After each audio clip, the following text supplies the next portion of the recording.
I warn you right now that this video is going to be very controversial. How far would Krillin go in the Invincible universe? What would happen if he fell in there? Many underestimate the power of the bald man, but he is simply the best friend of Son Goku and the first rival of the strongest Saiyan we know, besides being considered the strongest human on Earth. And since the human race is considered kind of weak in Dragon Ball, many people still underestimate what that means within this universe. But this human is not just any human. Already in the Saiyan saga, Krillin was scaling above Master Roshi, who is literally the guy who pulverized the entire moon with a single Kamehameha. And it gets even more absurd when we remember that Krillin alone defeated 5 Cybermen at once, and each of those Cybermen was declared as strong as Raditz, Goku's brother, who had beaten Piccolo and Goku together just a short time before. At that time, Goku and Piccolo had approximately 400 power level points, and even so, Piccolo already managed to obliterate the moon, and the shockwave of that attack was felt all the way on Earth, which places that feat at potentially small planetary levels already at that point. If all that was done at that power, Krillin at the arrival of the Saiyans already had a level of 1,700, meaning the bald human could vaporize moons more than 4 times over easily. And this calculation of one power level plus another is not really that accurate, because when the power level increases, the power rises exponentially. It is not a simple sum of power, and this is just the beginning. Krillin's Kienzan, the famous Destructo disc, was capable of threatening Nappa with death. Nappa, who while suppressing his power was at 4,000 power level. That means the Kienzan is capable of cutting opponents more than twice as strong as him, maybe 5, 10, and I would not be surprised if it were 100 or 1,000 times stronger. And when we get to Namek, things go out of control, because Krillin has his potential unlocked by the Grand Elder and jumps from 1,700 to an absurd 13,000 power level. This awakened Krillin is already stronger than the suppressed King Vegeta, who had 10,000, and King Vegeta could vaporize 3 planets at once just by raising his hand. Did you realize the level of this? And Krillin only grows from there. He faces the Ginyu Force, fights Captain Ginyu in Goku's body, who had a power level of 23,000. Then he goes face to face with the Emperor of the Universe, Frieza, in his second form with 1 million power level. Of course he does not win, but even so, Krillin uses the Kienzan against Frieza, and if the Emperor of the Universe had not dodged, the saga would have ended right there. Krillin is declared as having a power level of 75,000 at that moment, considering that Frieza in his final form had his tail cut by Krillin, and had 120 million power level. That already proves the thesis that yes, Krillin can cut opponents more than 1,000 times stronger. He still manages to escape from Frieza, blind him with the Taiyoken, and basically hold his own against the most powerful being in the known universe at the time. And we rarely talk about his continuous evolution in the Buu saga. Krillin at that point is already stronger than Yamcha, who in turn faces fighters from the other world like Olubu, who gave Pikkon a fight, who reached the finals of the Otherworld tournament and fought against Goku. Pikkon is so strong that when he went down to hell, he took out Frieza, King Cold, and even Perfect Cell with a single punch. And according to Cell himself, he had infinite and limitless strength, threatening to destroy the entire solar system with a single directional attack, and solar systems in Dragon Ball, according to the Daisenshu, contain an uncountable number of stars. But things get truly absurd in Dragon Ball Super at the Tournament of Power.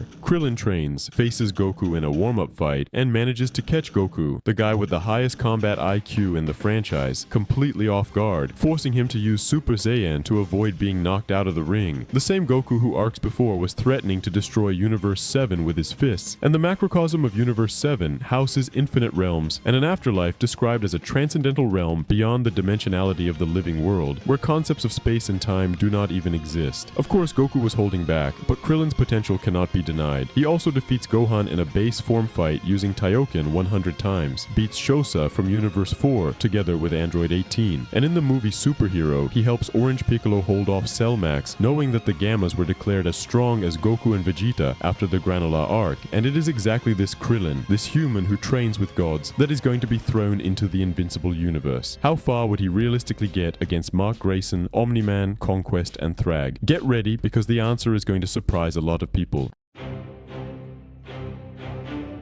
To understand how far Krillin gets in Invincible, we first need to break down how the power scaling of that franchise works, because many people brutally underestimate what these characters are capable of doing. Many people think there is no comparison between Invincible and Dragon Ball, but Invincible is a universe where even the minor villains have feats discussed as planetary, and that is why even though Krillin is the strongest human on Earth, he will face real challenges here. So let us do that progression you already know. Starting from the lowest level, the common heroes of Earth, we are talking about the Immortal, War Woman, Darkwing. Guys who are strong by human standards, but compared to the Dragon Ball universe, they operate on a much lower level. The Immortal, for example, is literally defeated with a single punch from Omni-Man, who goes straight through his chest. The Mauler twins, humans with enhanced strength, can beat most of the Guardians of the Globe. We are talking about characters who would barely survive a punch from Tien, let alone post-Namek Krillin. Krillin, with his 75,000 power level in the Frieza era, was already capable of blowing up planets with ease. Considering that Vegeta, from the Saiyan saga, with a power level discussed between 10,000 and 18,000, was already considered a planet buster, and in a filler he even destroys 3 planets quickly, like it was nothing. And many people do not consider fillers, but fillers often complement the official guides. So in Dragon Ball Z, some things can be taken into consideration, at least the way people at the time understood the character's power. So throwing Krillin against the Guardians of the Globe would simply be a massacre. He would literally vaporize the Immortal before the guy could even blink. The Taiyoken alone, a support technique, would blind the entire team and open up space for a Kienzan to resolve the fight in seconds. And remember, this is not even Krillin at his peak. This is Krillin from an older era, before Super. Many people say Krillin's peak was earlier, but because of the concept of power creep, the more time passes, almost all characters become much stronger than before. So moving up the ladder a bit, we have characters like Battle Beast, who is considered one of the strongest warriors in the Invincible universe. He is so powerful that he takes on 4 to 5 adult Viltrumites at the same time and still asks for more. Battle Beast has combat feats against Viltrumites trained for millennia, and it took an entire load of Ragnar Beast's brutally powerful creatures along with him to finally take down Thragg. So here Krillin starts to face slightly more real challenges, but even so, speed is the area where Krillin dominates. Because of this concept of power creep, where just by the saga progressing, it seems like characters get much stronger than before, Tournament of Power Krillin is undeniably the strongest. But more precisely, Moro Saga Krillin. Many people say his peak is in the Cell Saga, but even those who study Dragon Ball power scaling realize that power creep makes all the difference. It does not make much sense narratively, but it also did not make sense for Gohan to go beast, and that is now his peak. Krillin at the Tournament of Power reacts to fights at speeds absurdly above the speed of light. Yes, that is already something outdated at levels that Battle Beast simply could not keep up with. Even if Battle Beast could withstand Krillin's physical attacks for a while, a well-placed Kienzan to the neck would end it easily. That technique is Krillin's greatest advantage in this universe, because it ignores most of the opponent's durability. It just cuts. And the Viltrumites, despite all their resistance through smart atoms, are not immune to being cut. Conquest had limbs severed in battle, and Mark himself had his torso ripped open multiple times. And now we reach the point where Invincible starts to get interesting, which is the background planetary scale. Characters like Reaniman, who are described as minor villains, manage to fracture the moon in battle. The Omnipotus is capable of chain reacting and destroying his entire star system. That means even the secondary characters of Invincible operate at planetary to multiplanetary levels, and Mark Grayson, considered the best defense Earth has, automatically scales above that. But here is the first realistic turning point. Mark Grayson at the start of his journey, that Mark from season 1 of the comics, with strength to lift tens of thousands of tons, flying at 8,000 kilometers per hour according to the official handbook, and facing space armies. That Mark would be absolutely destroyed by post-Namek Krillin. The speed difference is overwhelming, and I'm not talking about travel speed, I'm talking about combat speed. You see in Dragon Ball that characters can dodge ki blasts that would destroy entire planets. Imagine how powerful an attack is that goes from a ship to a planet and destroys it. Imagine the speed of that attack too. Attacks like Piccolo's that destroyed the moon. Piccolo himself fired an attack at Raditz in their first fight that was above the speed of light, and Raditz dodged it. So imagine a Krillin who is exponentially stronger than all those characters. Because Invincible has more blood and brutality, people assume it is a franchise of superior brute force. But Dragon Ball, even in the classic era, operates at speed scales that make most Invincible characters look like statues. Krillin specifically was trained his entire life by martial arts masters, was awakened by the Grand Elder, trained on King Kai's planet, actively participated in combat against gods. His experience is absurdly superior to any human or earthly hero in Invincible. So to start, the first conclusion we can draw is that Krillin cleans up the entire Earth of Invincible without effort in the first season of the comics. Heroes, villains, humans, Mauler twins, Guardians of the Globe, everything falls. But the real question begins when Krillin meets the Viltrumites.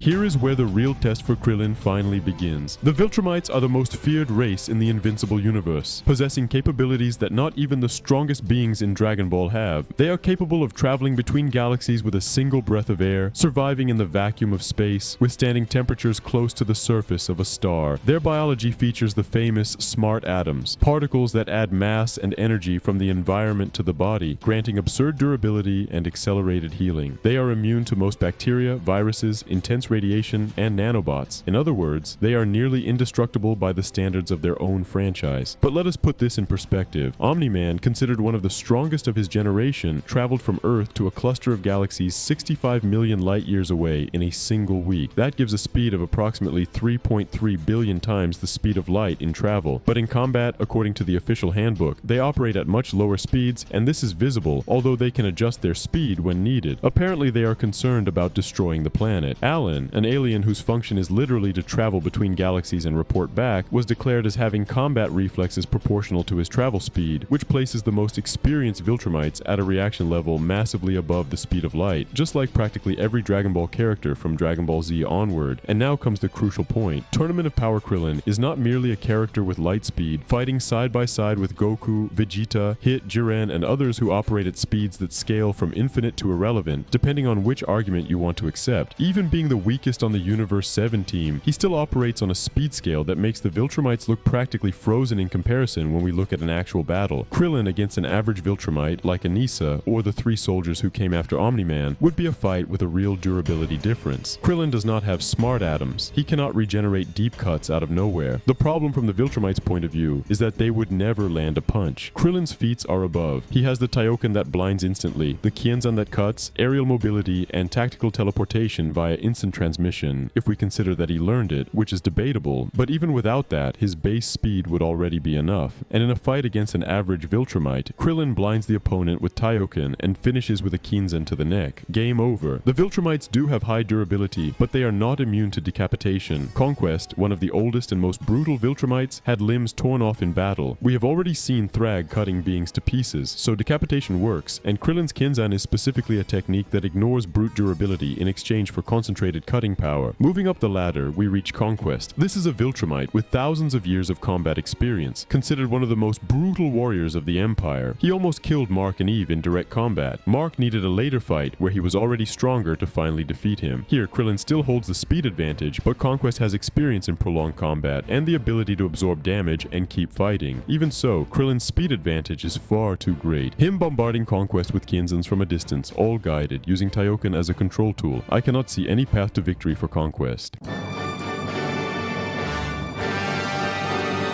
And this is where a lot of people are going to disagree, but I ask you to pay attention to the arguments before closing the video. To realistically understand where Krillin reaches in Invincible, we need to stop comparing the visual media and start comparing the power scale. And the numbers do not lie. The greatest feat of destruction in the entire Invincible franchise is the destruction of planet Viltrum, and that feat comes with an asterisk because the core of the planet was already unstable, and it still required 3 Viltrumites at their peak, plus a shot from the space racer to pull it off, with all of them passing out afterward. In Dragon Ball, following the official super legendary manga guide, a character with 10,000 power level can already destroy a planet alone. Even if we disregard power creep and place Krillin's peak at the Cell Saga, where even the most conservative estimate puts him at 100,000 power level minimum, and estimates based on feats put him at over 2 million, which to me makes a lot of sense, but let us work with 100,000. Ultra conservative. That is already 10 times more than what is needed to destroy a planet. And remember, 10 times more does not mean he is just 10 times stronger, because power levels in Dragon Ball are exponential,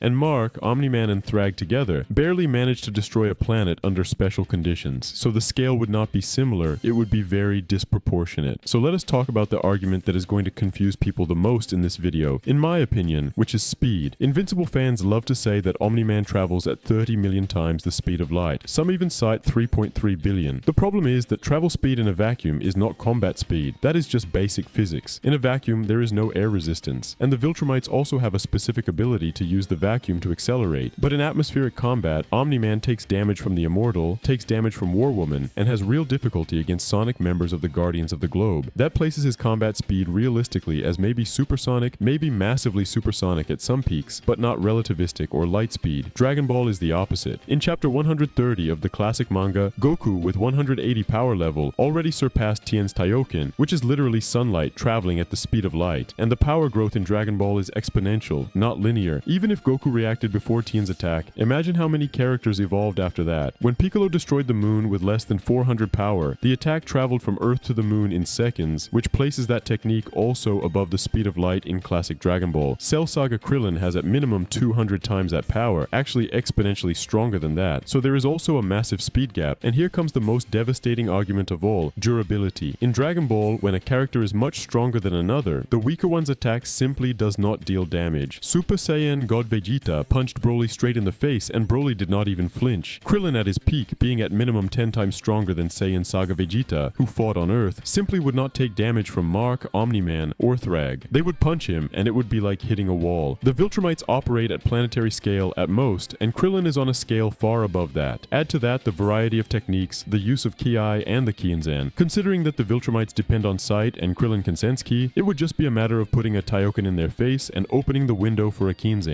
That is how the fight would end. And the logical conclusion is that at his peak, Krillin would sweep the entire Invincible verse.